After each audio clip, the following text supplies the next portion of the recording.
മലയാളി വീടിലേക്ക് എല്ലാ കൂട്ടുകാർക്കും സ്വാഗതം. ഇന്നത്തെ വീഡിയോയിൽ ഒരു മിൽക്ക് ഷേക്കിൻ്റെ റെസിപ്പിയാണ് കാണിക്കുന്നത്. ഇത് തയ്യാറാക്കി എടുക്കാൻ വളരെ ഈസിയാണ്. വളരെ കുറച്ച് ഇൻഗ്രീഡിയൻസ് മാത്രമേ എടുത്തിട്ടുള്ളൂ.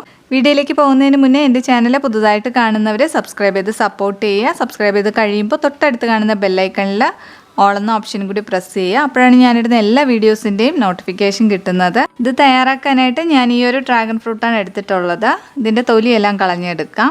ഇതുപോലെ രണ്ടായിട്ട് കട്ട് ചെയ്തിട്ട് ഇതിൻ്റെ തൊലി കളഞ്ഞെടുക്കാം. അത് പെട്ടെന്ന് തന്നെ ഇളകി വരും.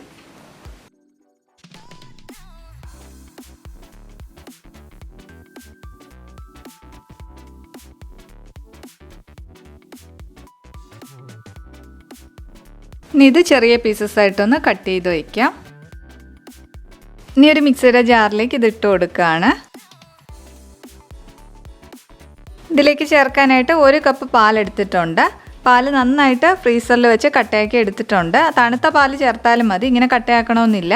അപ്പം ഇങ്ങനെ ചേർക്കുമ്പോഴത്തേക്കും കുറച്ചുകൂടി നല്ല ടേസ്റ്റാണ്.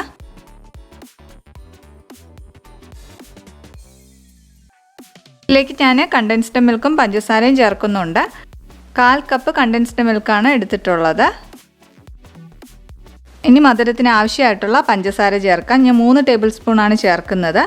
കണ്ടൻസ്ഡ് മിൽക്ക് ചേർക്കുന്നില്ല എന്നുണ്ടെങ്കിൽ അതനുസരിച്ച് പഞ്ചസാര കൂടുതൽ ചേർത്താൽ മതി. ഇനി ഇത് നല്ലപോലെ ഒന്ന് അടിച്ചെടുക്കാം. നന്നായിട്ട് അടിച്ചെടുത്തിട്ടുണ്ട്. ഇതൊരു ഗ്ലാസ്സിലേക്ക് ഒഴിച്ചു കൊടുക്കുകയാണ്.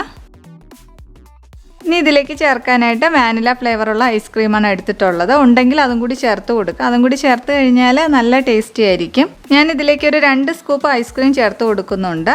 അപ്പോൾ വളരെ ഈസി ആയിട്ടുള്ളൊരു മിൽക്ക് ഷേക്കാണ്. അപ്പോൾ ട്രൈ ചെയ്ത് നോക്കിയിട്ട് ഫീഡ്ബാക്കുകൾ അറിയിക്കുക. വീഡിയോ ഇഷ്ടപ്പെട്ടാൽ ലൈക്ക് ചെയ്യുക. അതുപോലെ തന്നെ സബ്സ്ക്രൈബ് ചെയ്യാതെ കാണുന്നവരെ സബ്സ്ക്രൈബ് ചെയ്ത് സപ്പോർട്ട് ചെയ്യുക. Thank you for watching.